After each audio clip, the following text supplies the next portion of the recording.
चलो तो ठीक है। आज हम लोग जो है, जो पिछले क्लास में अल्कोहल पढ़ रहे थे, फिनोल्स और ईथर पढ़ रहे, तो उसमें थोड़ा सा आइसोमेरिज्म के बारे में। वैसे तो ये चैप्टर आपका, ये जो टॉपिक है आपको पढ़ना पड़ेगा 11th क्लास में, ठीक है ना। 11th क्लास में ऑर्गेनिक केमिस्ट्री का बेसिक होता है, उसी में ये आपको टॉपिक मिलेगा आइसोमेरिज्म। लेकिन चूंकि यहाँ पे जरूरत पड़ेगा थोड़ा सा, इसलिए हम बताते हैं। ठीक, क्या आइसोमेरिज्म आखिर होता क्या है? टॉपिक का नाम क्या है?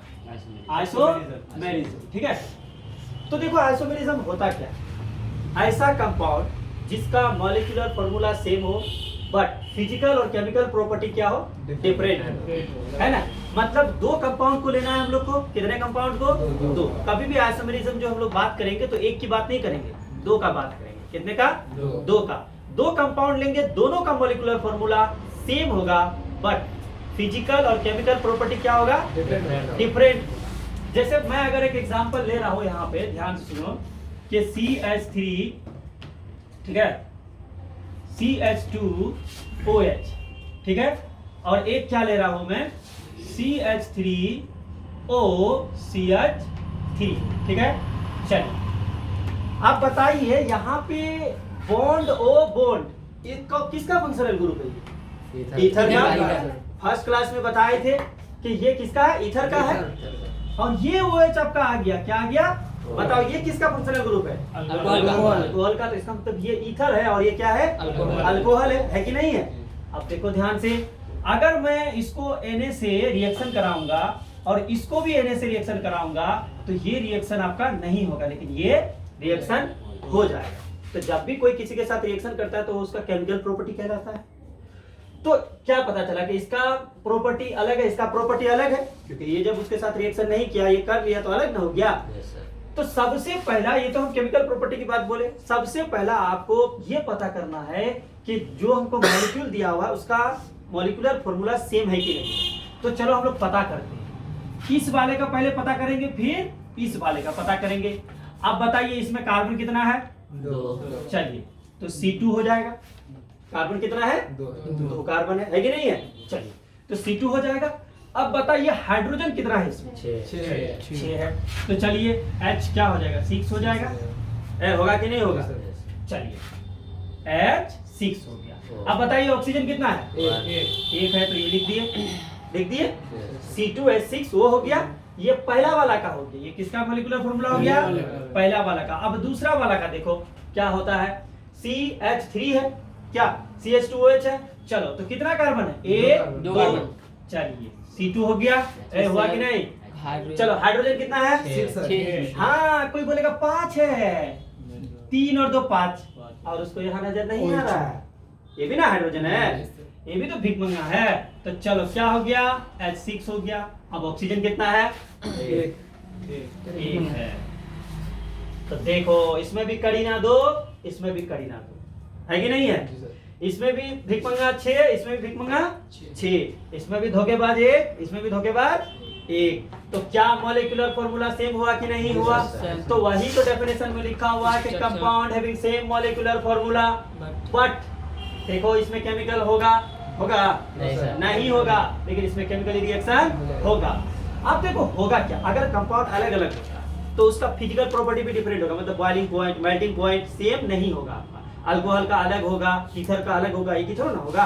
तो उसका फिजिकल प्रॉपर्टी भी क्या होगा? डिफरेंट होगा। तो बट डिफरेंट केमिकल और फिजिकल, या फिर बोथ आपका डिफरेंट हो सकता है। चाहे तो फिजिकल होगा या केमिकल होगा, या फिर दोनों हो सकता है, फिजिकल भी केमिकल भी, दोनों डिफरेंट हो सकता है एक साथ।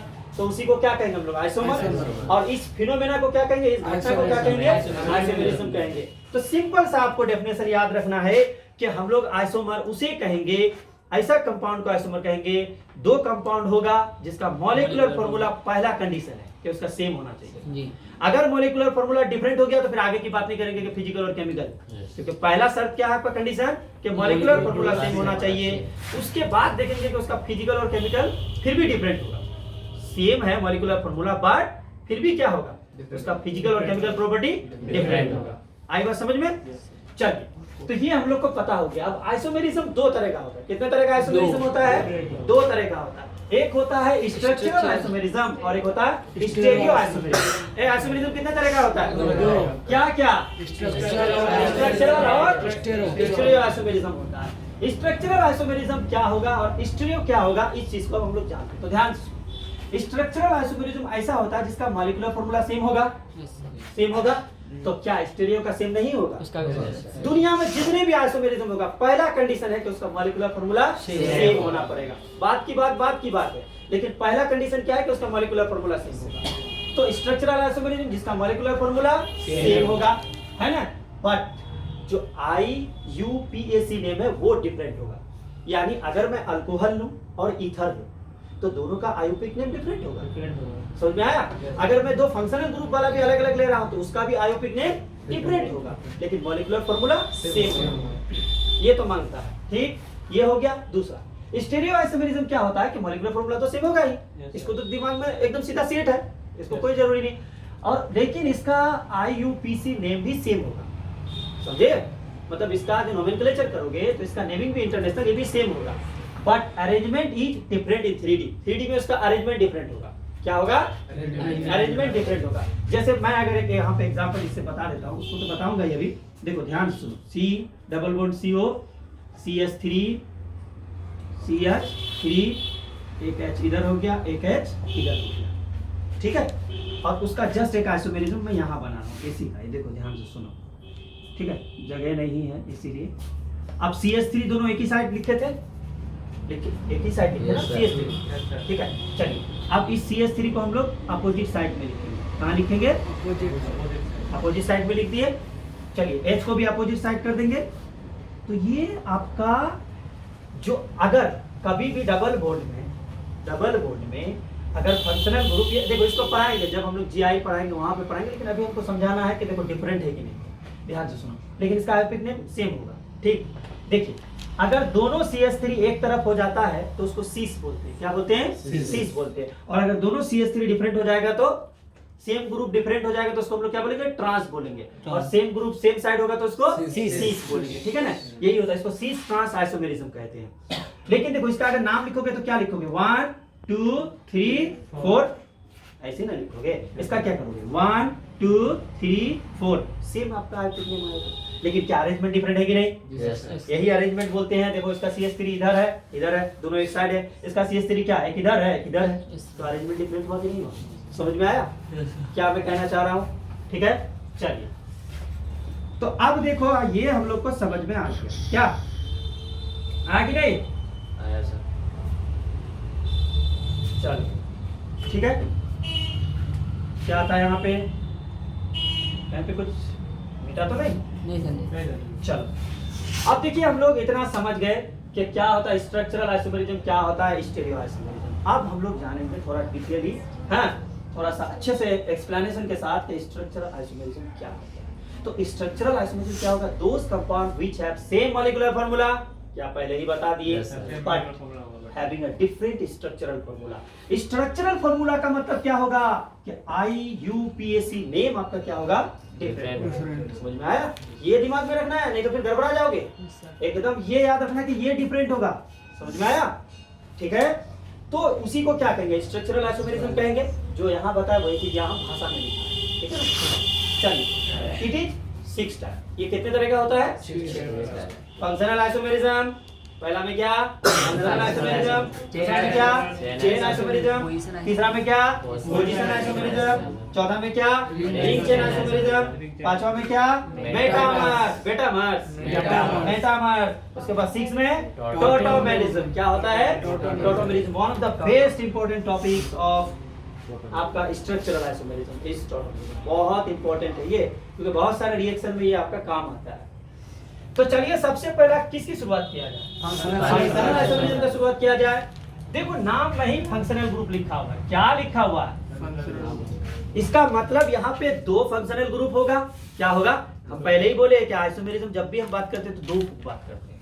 एक से आप कंपेयर कर नहीं सकते, अपने आप से कुछ भी कंपेयर कर लोगे, हम बहुत अच्छा है, या कंपेयर जब भी करोगे तो हम उससे अच्छा या उससे खराब है, ऐसे ही ना करते हैं ना। बस अपने आप हम तो बहुत स्मार्ट हैं, दूसरे के रिस्पेक्ट, हाँ, दूसरे के रिस्पेक्ट में भी आप कंपेयर कर सकते हो। तो आइसोमेरिज्म वही है कि आपको दूसरे के रिस्पेक्ट करना पड़ेगा। तो हम लोग दो यहाँ पे फंक्शनल डिफरेंट फंक्शनल ग्रुप का कंपाउंड लेंगे, लेकिन उसका मॉलिक्यूलर फॉर्मूला सेम होगा, लेकिन फिजिकल और केमिकल प्रॉपर्टी डिफरेंट होगा। ठीक है, जैसे देखो सबसे पहला एग्जांपल लिए अल्कोहल एंड ईथर का लिए है। तो देखो अब ध्यान से सुनना है कि देखिए आप इसको देख रहे हैं और इसको देख रहे हैं, क्या दोनों सेम फंक्शनल ग्रुप है? नहीं है। इसमें OH फंक्शनल ग्रुप है और इसमें ईथर का फंक्शनल ग्रुप है, तो दोनों डिफरेंट है कि नहीं है? डिफरेंट है ना। तो देखिए अब इसका आप लोग नाम कैसे लिखेंगे? 1 2 ऐसे ना लिखेंगे, जिधर से फंक्शनल ग्रुप करीब होता है उधर से हम लोग नंबरिंग करते हैं। तो देखिए क्या हो जाएगा, आपका 2 कार्बन है तो इथेन होगा, और चूंकि आपका अल्कोहल एक पे आ रहा है तो 1 लिख देंगे, 1 लिख देंगे, और लास्ट में OH के लिए सफिक्स क्या इस्तेमाल करते हैं? ओल। तो इथेन 1 ओल हो जाएगा। इथेनॉल भी बोल सकते हैं। हाँ इथेनॉल भी बोल सकते हैं, 1 अगर नहीं भी लिखोगे तो चलेगा, कोई टेंशन नहीं। चलिए अगर इसकी नाम लिख के हम बताए थे ईथर का नाम लिखने के लिए कि किसी एक को आप क्या कह दो, इस पूरे को मिथोक्सी लिख दो और बाकी एक को आप मेन मान लो, तो 1 मिथोक्सी मीथेन। अब किसी को 1 नहीं भी लिखना है तो चलेगा यहाँ पे, तो मिथोक्सी मीथेन भी हो जाएगा। और ये बिहार बोर्ड में आया हुआ क्वेश्चन, ठीक है ना, बताए थे methoxy ethane, methoxy ethane, methoxy methane, इस तरह का आपका 1 नंबर का क्वेश्चन में आता है। तो क्या बताओ इसका अभी बताया हम यहाँ पे, यही तो बताया ना कि मॉलिक्यूलर फार्मूला दोनों का सेम था। फिर भी ये क्या होता है, इसका केमिकल प्रॉपर्टी डिफरेंट होता है और फिजिकल प्रॉपर्टी डिफरेंट होता है। तो क्या ये फंक्शनल आइसोमेरिज्म है कि नहीं एक दूसरे का? क्योंकि अलग अलग फंक्शनल है फिर भी मॉलिक्यूलर फार्मूला सेम है, लेकिन फिजिकल और केमिकल प्रॉपर्टी डिफरेंट है। तो ये क्या होगा आपका फंक्शनल आइसोमेरिज्म होगा। तो फंक्शनल आइसोमेरिज्म का डेफिनेशन है कि same molecular formula but different functional group. समझ में आ रहा है? तो डिफरेंट फंक्शनल ग्रुप होगा।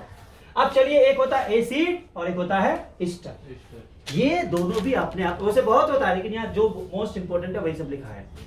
तो देखो दो आपका दिया है functional group, acid and ester दिया हुआ है। तो देखिए एसिड क्या होता है, ये वाला यूनिट जो है आपका क्या, कार्बोक्सिलिक एसिड, ये भी यही एसिड का यूनिट है ना। तो इसको क्या हम लोग ऐसे नहीं लिख सकते हैं? ए करीना कितना बॉन्ड बनाती है? 4 बॉन्ड। तो ध्यान से सुनो, एक ऑक्सीजन के साथ करीना का डबल बॉन्ड बना दिए तो अभी भी 3 बॉन्ड है, और एक ऑक्सीजन आपका बचा हुआ है तो इसको 1 बॉन्ड से दे दिए, उसके बाद एक H है। तो इस तरह का स्ट्रक्चर हो गया। एक करीना भी खुश की ना खुश? खुश है। 1 2 3 4 बॉन्ड हो गया। ऑक्सीजन 2 बॉन्ड बनाता है, तो देखो ये ऑक्सीजन भी 2 बॉन्ड बना लिया और ये ऑक्सीजन भी 2 बॉन्ड बनाया कि नहीं बनाया? हाइड्रोजन कितना बॉन्ड बनाता है? 1 बॉन्ड बनाता है। तो क्या हाइड्रोजन भी खुश है कि नहीं है? ठीक है, तो इसको बहुत हल्के में नहीं लेना। 10th कर चुके हो तो पता होगा कि इस तरह का पूछ देता है कि ये किसका फंक्शनल ग्रुप है, और इवन 12th क्लास में भी पूछता है। इतना फेवरेट टॉपिक है बिहार बोर्ड का, ठीक है, कि फंक्शनल ग्रुप एक नहीं पूछता ही है कि कौन किसका क्या है। तो चलिए देखिए, अब हम लोग यहाँ बताएंगे कि मॉलिक्यूलर फॉर्मूला सेम होगा बट फंक्शनल ग्रुप डिफरेंट होगा। तो चलिए पता करते हैं इसमें कितने कार्बन है। 1 2 3 है कि नहीं है? फटाफट थोड़ा सा, 3 है कि नहीं है? चलिए हाइड्रोजन कितना है? 3 और 2 5 और 1 6 है। 6 लिख दिए। ऑक्सीजन कितना है? 2 हो जाएगा, 2 हो जाएगा। ये इसका मॉलिक्यूलर फॉर्मूला हो गया। चलिए इसकी बात करते हैं तो कितना हो जाएगा? 2 कार्बन, हाँ 3 कार्बन, 1 2 3 1 2 3। हाँ हाइड्रोजन कितना है? 3 3 6 और ऑक्सीजन 1 2 तो 2 हो जाएगा। Same molecular formula. अब अगर मॉलिक्यूलर फार्मूला सेम हुआ तो तब बात की बात करेंगे, अगर वही सेम नहीं हुआ तो उसको काट देना है, क्योंकि जब पहला कंडीशन है कि मॉलिक्यूलर फार्मूला सेम होना चाहिए, इसका मतलब ये एक दोनों का क्या है? Functional isomerism. चलिए ये तो आपका हो गया। इसका नाम कैसे लिखेंगे? तो क्या करेंगे, जिधर से functional group carbon containing compound है इसलिए उसको भी इंक्लूडिंग करेंगे। तो क्या होगा? 1 हो जाएगा, 2 हो जाएगा, 3 हो जाएगा। तो क्या 3 के लिए प्रोपेन नहीं होता है? और चूंकि 1 पे है इसलिए प्रोपेन वही एसिड हो जाएगा। समझ में आया? चलो दूसरे की बात बोलते हैं। हमने एस्टर का नाम लिखने के बारे में बोला था कि जो ऑक्सीजन के साथ यहाँ पे डायरेक्ट कनेक्ट होता है पहले उसको लिख देना है, इसको मिथाइल लिख देना है और इसको मेन चेन मानना है। तो इसको नंबरिंग करेंगे 1 2। तो 2 कार्बन है तो क्या हो जाएगा? ये तो मिथाइल आ गया, उसके बाद इथेन हो जाएगा, और उसके लिए क्या लगाते हैं? Suffix OH। ईस्टर के लिए क्या सफिक्स लगाते हैं? OH। तो मिथाइल इथेन 1 OH हो जाएगा। ठीक है, चल अब हम लोग यहाँ एल्डिहाइड और कीटोन की बात करेंगे। किसकी बात करेंगे? एल्डिहाइड और कीटोन की बात करेंगे। तो ध्यान से सुना, ये एल्डिहाइड वाला फंक्शनल ग्रुप है कि नहीं है? ये C डबल बॉन्ड O ये कीटोन वाला है कि नहीं है? तो ये दोनों एल्डिहाइड कीटोन तो है, लेकिन क्या हम मान लें आंख बंद करके कि ये एकदम फंक्शनल ग्रुप है? पहले हम चेक करेंगे कि मॉलिक्यूलर फार्मूला सेम है कि नहीं है। चलिए 1 2 3 4 C4 हो गया, ए हुआ कि नहीं? हाइड्रोजन गिनो। 8 है जी। चलो तुम लोग पे विश्वास कर लेते हैं। क्या पता चला धोखा हो गया ऑक्सीजन का? 8 सर। 8 है, कोई बात नहीं। चलो अब सही है। ऑक्सीजन कितना है? 1। चलो इसको गिनो तो।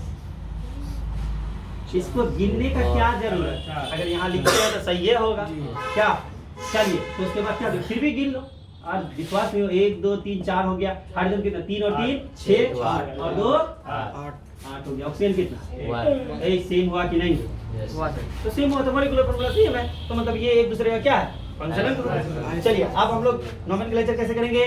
1 2 3 4 4 के लिए ब्यूटेन, एक पे तो इसलिए क्या होगा? 1 अल।